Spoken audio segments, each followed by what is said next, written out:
Cette semaine, toute l'équipe de Ciné, Séries et compagnie parle d'une seule voix, celle des abandonnés de The Leftovers et de leur créateur, Damon Lindelof.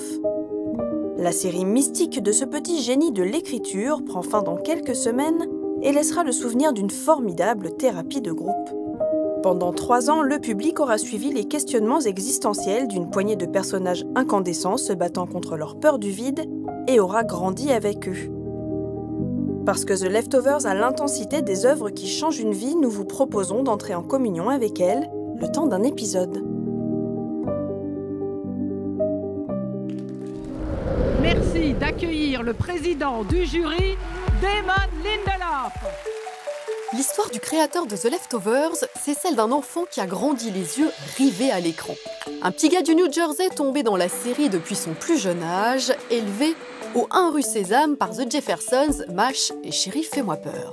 The greatest pleasure in my life, other than spending time with my family and actually getting to make television, is watching television. I've loved it since I was a young child. Plonger dans la tête de Damon Lindelof, c'est explorer le cerveau d'un ado accro qui vénère George Lucas et Steven Spielberg, mais dont le premier dieu a pour nom David Lynch. Nous sommes au début des années 90, Damon découvre Twin Peaks. Where am I? And how can I leave?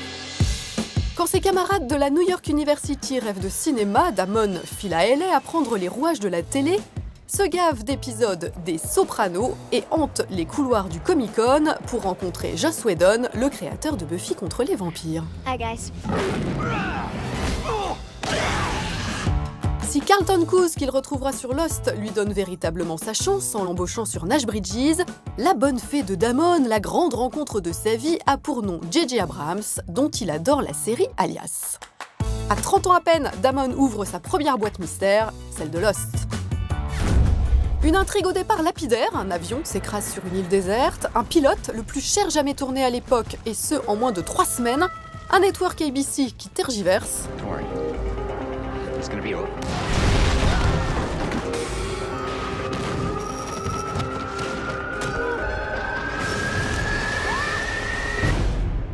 Et pourtant, dès sa première diffusion le 22 septembre 2004, Lost devient un véritable phénomène capable de réunir 25 millions d'Américains à chaque épisode.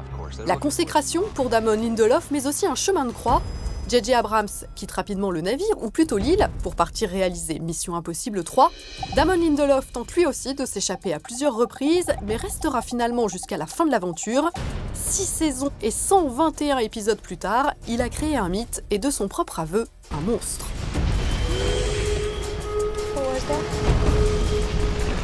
Did anybody say that? Terrific.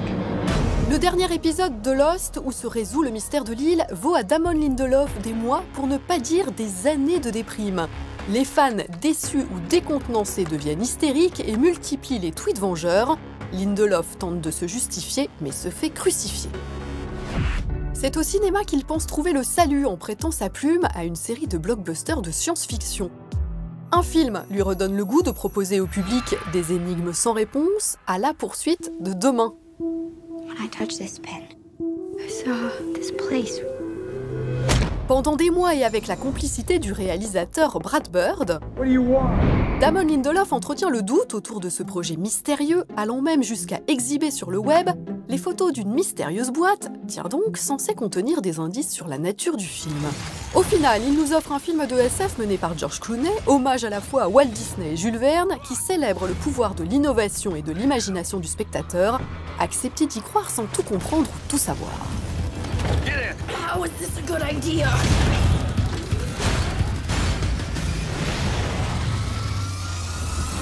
La résurrection télévisuelle viendra d'un livre, Les Disparus de Mapleton. Damon dévore le roman de Tom Perrotta et c'est l'illumination. L'auteur y raconte comment différents personnages tentent de surmonter la disparition subite et inexpliquée de leurs proches, en même temps que de 2% de la population mondiale le même jour. The formula, I'm gonna be home in 10. Sam? Daddy! Where are you? Sam? The Leftovers est née et avec elle un chef-d'œuvre qui fait de Damon Lindelof le nouveau messie du petit écran. I'm not fucking Jesus. I'm not saying you are, but the beard looks good on you. Une série comme une expérience spirituelle quasi mystique, où son créateur explore les thèmes qui lui sont chers, la religion, la croyance et encore et toujours l'énigme de notre existence. Mais d'ailleurs, c'est quoi le mystère selon Damon? My definition of mystery, it is the anticipation and excitement surrounding the space between not knowing something and knowing something. Hopefully, when you arrive at the end of it, there's some level of satisfaction. But I think that space of looking at a gift that is wrapped and not knowing what is inside it yet before you open it. And sometimes I never want to open the box because the feeling of mystery is always more exciting to me than the feeling of satisfaction once I look inside. Open it or I will. It's my birthday present, and I'll open it when I'm ready. Wait.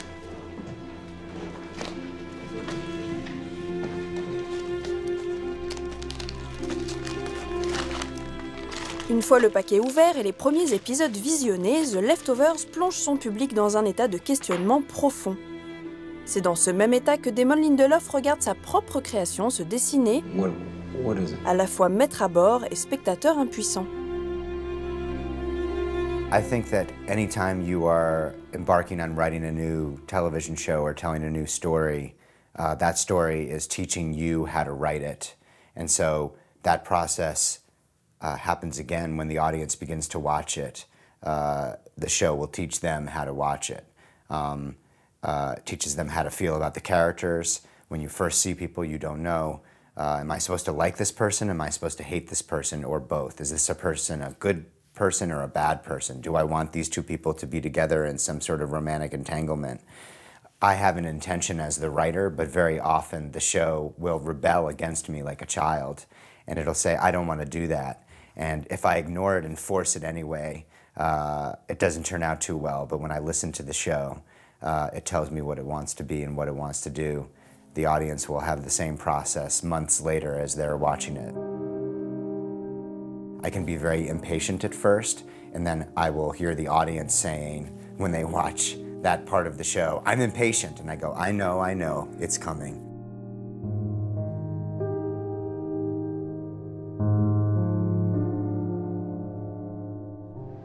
I think something's fucking wrong with me.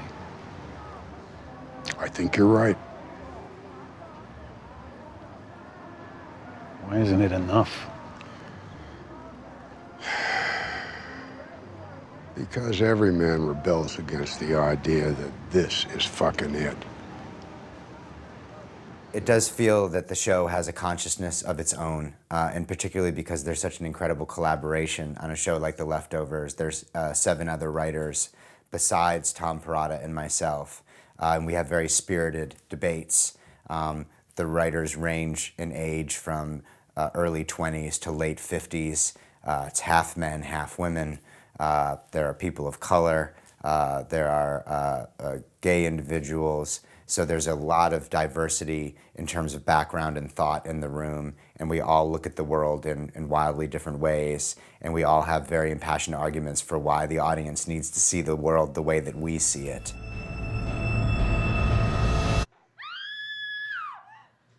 What was that?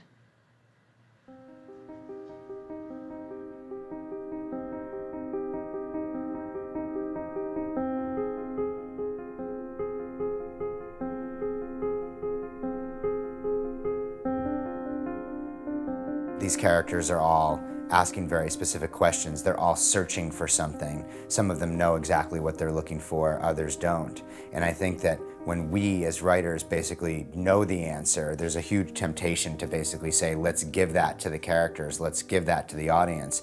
But the debate that often breaks out in the writer's room is, but that never happens in life. You know, life is a little bit dirty, it's a little bit messy. Maybe you're provided with 2 different answers and you have to choose which one. So I think stemming from those debates and those arguments, there is this other entity that is bigger than all of us, and that is the show itself. And it very often whispers in our ears, and if we close our eyes and stop yelling at each other and listen to it, it will usually steer us true. I do think whatever your spiritual belief system, if you close your eyes and listen, something will speak to you. Hello. My name is Matt Jameson. I don't understand your faith, but I understand commitment, and I respect it. But we are, all of us, no matter what we've suffered, still alive. We still feel pain and sorrow. We still feel loss. We still feel love. The most important person to me when I work on a project is the writer, and second is the audience, and respecting their intelligence. All the books I read tend to be about the writing process. I'm fascinated by writers. And I'm fascinated by this new culture that I've just worked in, which is the writer's room culture. We don't have it in the UK. I was born in 1964 in the UK, and the television culture, and television really was my windows on the world. I wasn't from a background where you could afford to go to the cinema every week, and certainly it wasn't in my background to go to the theatre. So my early life and certainly my formative teenage years coincided with British television, possibly at its zenith. The British television of the 70s and early 80s was very faithful to the writer. It was very writer-led. It was not producers having ideas for television, it was writers saying, often from a political or social standpoint, this is what I want to write about. I absorbed all that. So I was used to very strong writers. Les histoires ont toujours servi de guide à ceux qui les écoutent. Will I forget him? Never. Avec The Leftovers, Damon Lindelof a créé un lieu de recueillement et de réflexion pour ses spectateurs. Ici, il faut savoir abandonner toutes ses croyances et être prêt à se reconstruire. People always look to stories for guidelines for life. They like to compare themselves to the people in those stories and back to the days of the Bible, which is one of the first things that was written and widely spread. People put themselves into those stories and try to learn lessons from them. Hopefully, the things that we think about and the pain that we feel or the joy that we feel is transferable and connective to an audience at large. Television watching, unlike movie watching, is a very intimate and personal experience. Stories in general have always been, I mean, even the Bible is a set of stories that are told to bring comfort or to bring, you know, a sort of a justification to one's life. And so stories have always been like that instructive thing that people, you know, whether it's a book or a TV show or a documentary or whatever, you're looking to them to hopefully give yourself some either comfort or to help answer some of the questions you might have. Our show does, you know, I think does a very good job of asking questions, not answering them, but asking questions that people don't normally talk about in their normal life. You know, I can say for a fact that you will die, I will die, they will die, you know, but it's not something that you know, it's not an opening line at a dinner table conversation necessarily. So our show kind of gives people permission to sort of, in maybe a safe way or an unsafe way, to sort of address some of those questions that are deeply uncomfortable to talk about sometimes. Let's face it, Kevin. There are people who try to commit suicide for attention. And then there are people who really want to fucking die. Like me and you.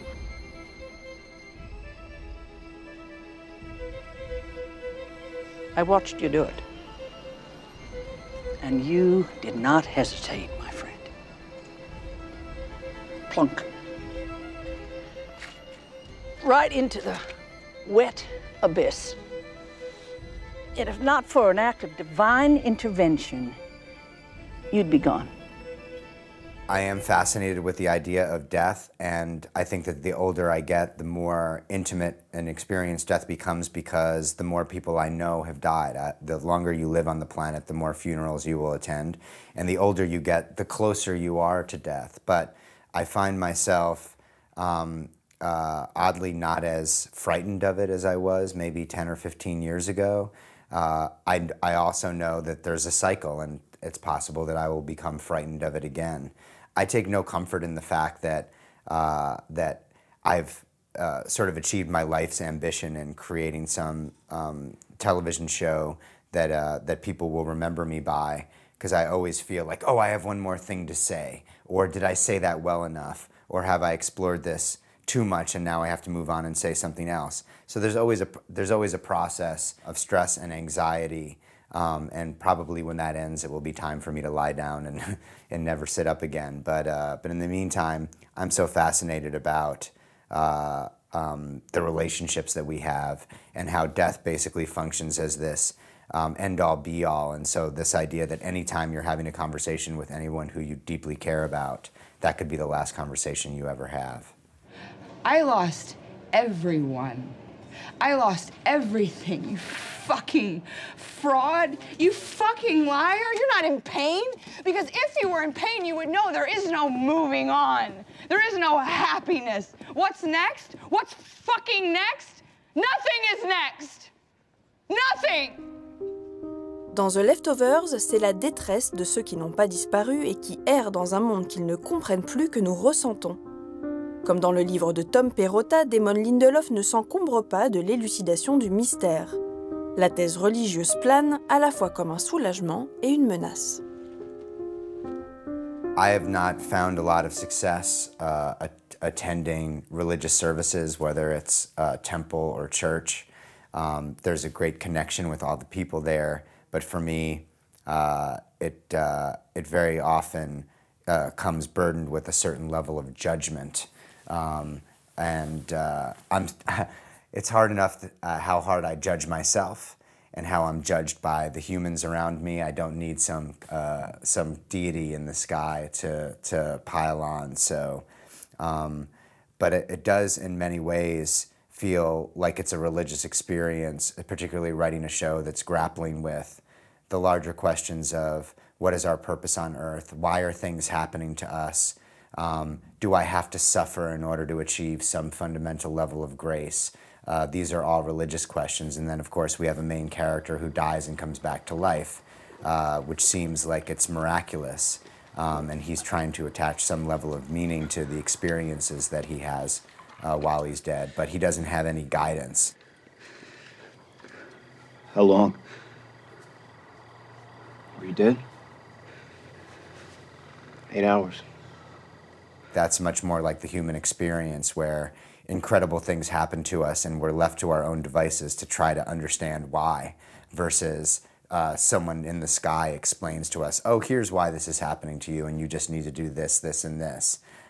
We kind of have to figure it out for ourselves, which can be frustrating, but I think that's much more in line with the experience I'm having on Earth. I understand why people gravitate towards extreme beliefs or any belief for that matter. You know, I think, you know, it's one of the sort of questions that is put out in our show, which is, you know, is there meaning after death, or is there meaning to living? And I think at least for me, the answer is largely in the life is the thing. You know, that's the gift, and your job is to sort of have meaning in the moment or in the day, and then, you know, and then hopefully by the time you die, you've lived a good life.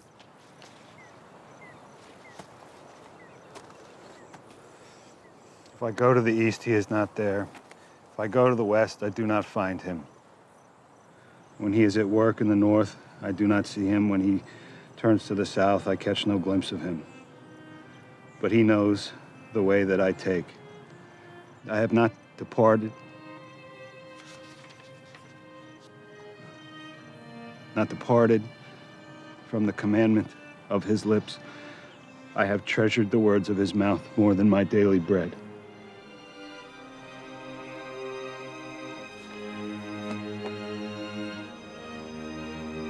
Amen.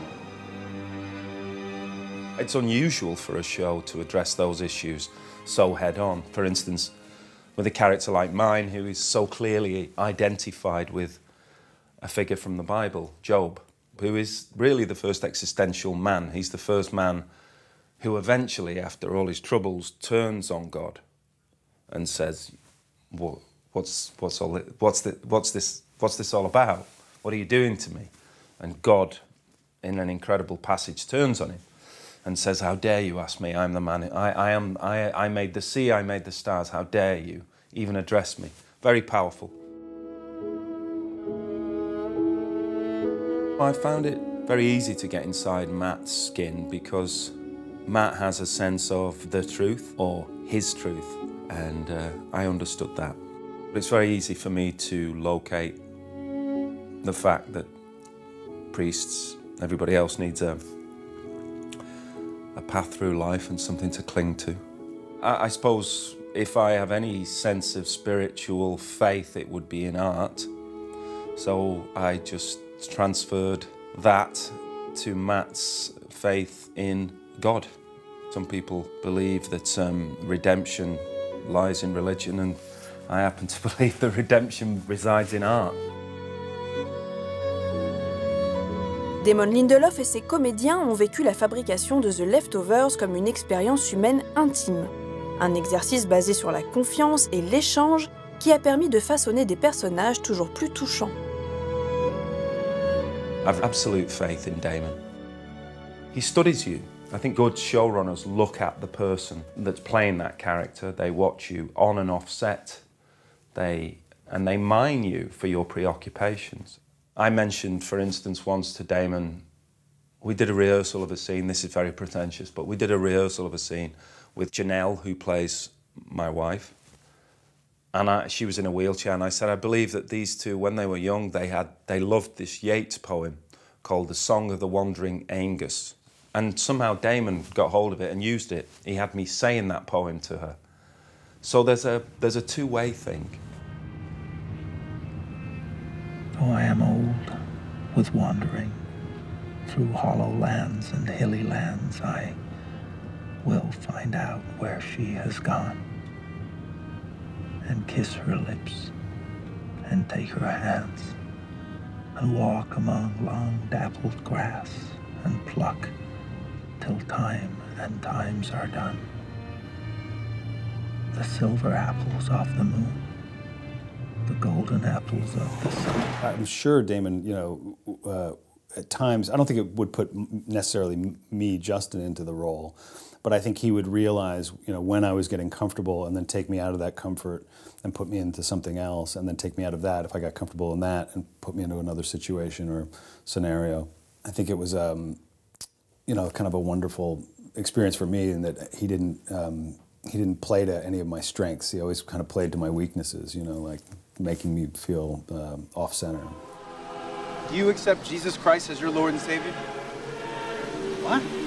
Do you accept Jesus Christ as your Lord and Savior? Yes.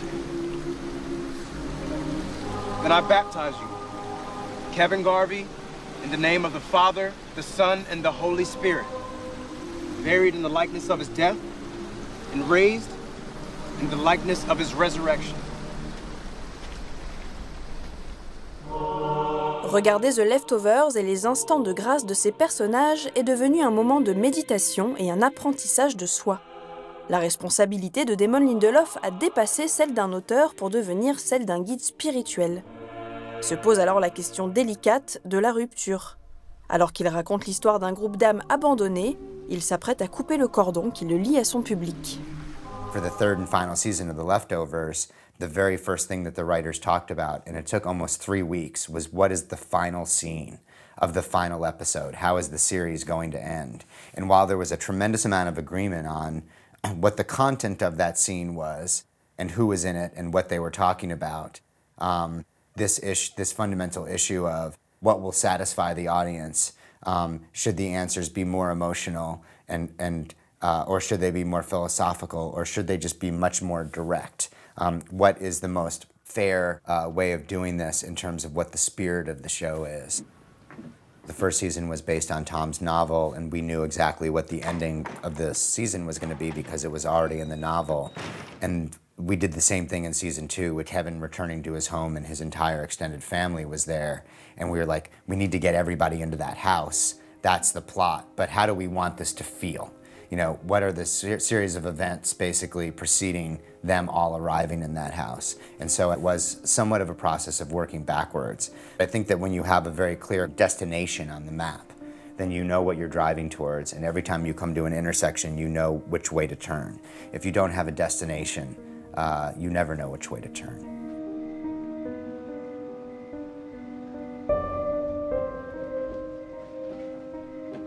Nous ne connaissons pas encore la dernière image de The Leftovers ni sa dernière émotion. Mais nous savons que chez Damon Lindelof, tout est une question de cycle.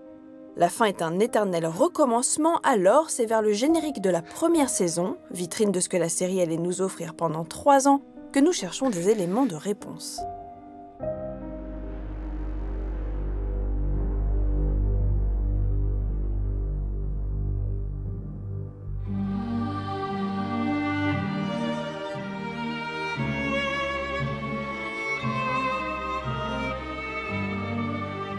Dans ce drame métaphysique qu'est The Leftovers, chaque personnage va dans la solitude de la perte suivre une longue errance métaphysique. Comment peut-on traduire cette angoisse existentielle à travers les images du générique? Pour ébaucher des hypothèses de réponse, nous avons invité l'historienne et essayiste Anne de Marnac au Petit Palais afin de nous aider à faire la lumière sur ce mystère. Bonjour Anne de Marnac. Bonjour. Nous sommes ensemble au Petit Palais pour une exposition inédite sur la peinture religieuse du XVIIIe siècle face à un tableau de François Lemoine, La Vierge en gloire. Alors, est-ce que dans ce tableau et dans cette tradition des Lumières, dans ce raffinement, on peut voir un point de départ pour comprendre et voyager dans le générique de The Leftovers? Il y a tout à fait une analogie. Une analogie parce qu'on a cette dimension de ciel plafonnant. On a eu des idées de perspective, on a une multiplicité de personnages et on a une question tout de suite qui se pose, c'est que représente ce tableau? Et c'est ce à quoi nous amène tout le temps le générique de la série. On parle des Lumières. Est-ce que pour The Leftovers, on peut remonter encore plus loin dans le temps et aller jusqu'à la Renaissance, par exemple? Je crois qu'il faudrait surtout aller dans la Renaissance et vers la Renaissance. Pourquoi? Parce qu'à la Renaissance, on a un thème qui est majeur, qui va être traité par de très grands artistes, qui va être traité par Michel-Ange, qui va être traité par Signorelli à Orvieto, qui est le thème du jugement dernier. Donc ce n'est plus la gloire de la Vierge. Le thème du jugement dernier, c'est celui qu'on voit au cœur de la chapelle Sixtine, c'est la séparation entre ceux qui seront admis, ceux qui seront exclus, les bannis, les choisis. Et donc, il y a une tension dramatique extrême qui joue. Ils sont en attente, ce qui me semble un écho extraordinaire à la série. Qu'est-ce qu'ils attendent? Ils sont dans la séparation. Et c'est pourquoi il y a cette gestuelle qui est tellement expressive. Une gestuelle d'imploration dans le générique, une gestuelle de supplication, ou au contraire, on retient les corps qui pourraient partir. C'est pourquoi on a aussi ces visages qui expriment une sidération. Là, on est dans ce moment d'attente, on est dans ce moment de vertige. Est-ce qu'ils sont partis? Est-ce qu'ils vont disparaître? Est-ce qu'ils vont chuter? On ne montre pas l'enfer. On ne montre pas non plus la mort, on ne montre pas la souffrance, on montre ce vertige de ces corps qui sont happés. Et où sont-ils? Et que va-t-il advenir de ceux qui sont restés? Là, on a beaucoup parlé de religion et de figures religieuses, mais moi je suis tout à fait sensible à cette dimension mystique. C'est plutôt une réflexion sur le sens de la vie humaine et le sens de la position de l'homme dans la vie humaine. D'où vient-il? Vers quoi va-t-il? Et en ayant ce générique qui fait penser aux fresques de la Renaissance, avec ses effets de fissures, en montrant ses corps nus, comme ils le sont dans les fresques de la Renaissance, on voit bien que le réalisateur a cherché à nous donner un indice de lecture. Il ne s'agit pas simplement de la société américaine, il y a quelque chose d'autre qui est une interrogation profonde sur qu'est-ce que la douleur de la séparation et qu'est-ce que c'est aussi que la douleur de ceux qui restent.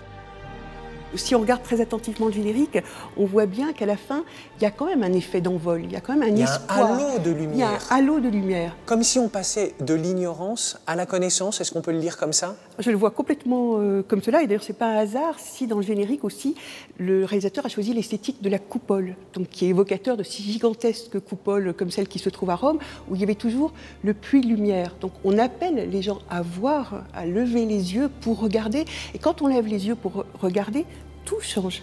En vous écoutant, Anne, on pense à une autre référence biblique qui circule dans ces images. C'est le livre de Job qui incarne la figure de la perte. Cet homme qui était le plus juste a perdu ses 10 enfants, 7 garçons, 3 filles, il a perdu ses biens. Et ce texte qui est vraiment rempli d'une interrogation socratique, on doit arriver à donner du sens à la perte. Pourquoi on perd? Est-ce qu'on perd parce qu'on a fauté? Est-ce qu'il peut y avoir quand même une justice dans la perte? S'il n'y a pas de sens, il faut alors être dans l'acceptation. Ce mystère de la part manquante qu'on trouve dans le générique de la saison 2 est une figure qui est présente chez d'autres artistes plus contemporains. Oui, c'est comme si ce réalisateur, encore une fois, avait cherché à incarner visuellement une réponse à comment montrer la disparition. Et là, il a un parti pris esthétique qui est extrêmement intéressant, c'est-à-dire que il montre des trios, des duos, il montre le comble du lien des parents avec leurs enfants. Les scènes sont plutôt paisibles, douces, harmonieuses. Et puis, on se rend compte qu'il y a quelque chose qui est troublant. Il y a comme une découpe. Des personnes étaient présentes et elles sont absentes. Et pour moi, ça relèverait de 2 inspirations picturales.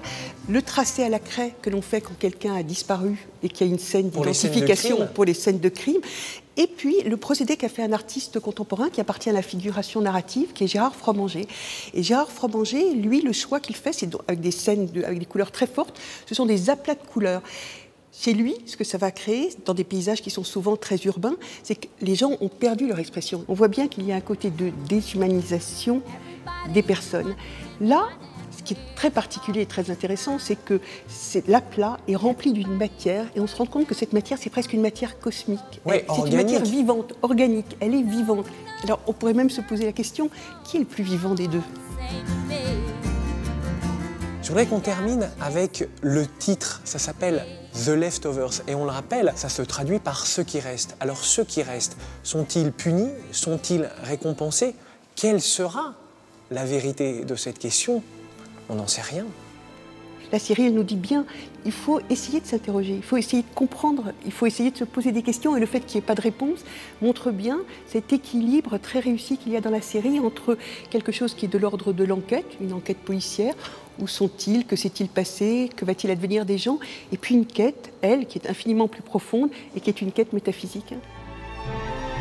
Une quête métaphysique, voilà exactement ce qu'est The Leftovers. Notre quête à nous, spectateurs, mais aussi celle de Damon Lindelof lui-même, un homme qui préfère poser des questions qu'y répondre.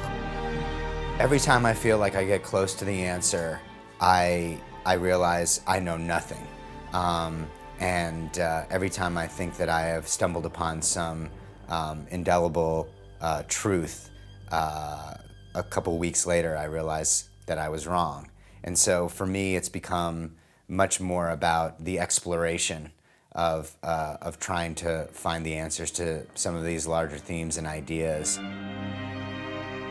But I always look at people who say, I have figured out the meaning of life with some degree of cynicism and then jealousy. Cynicism that they're lying to me, but then what if they're telling the truth, I'm very jealous that they seem to have figured it out. And when I ask them to explain to me, okay, what is the meaning of life, they can only answer that question for them. And I think that every human, we're all bonded, we all have a similar journey, but we're also different in terms of what we think about and what we care about, that there is no universal answer to that question. So for a show that explores universal truths, what I've found is it's very specific to different individuals.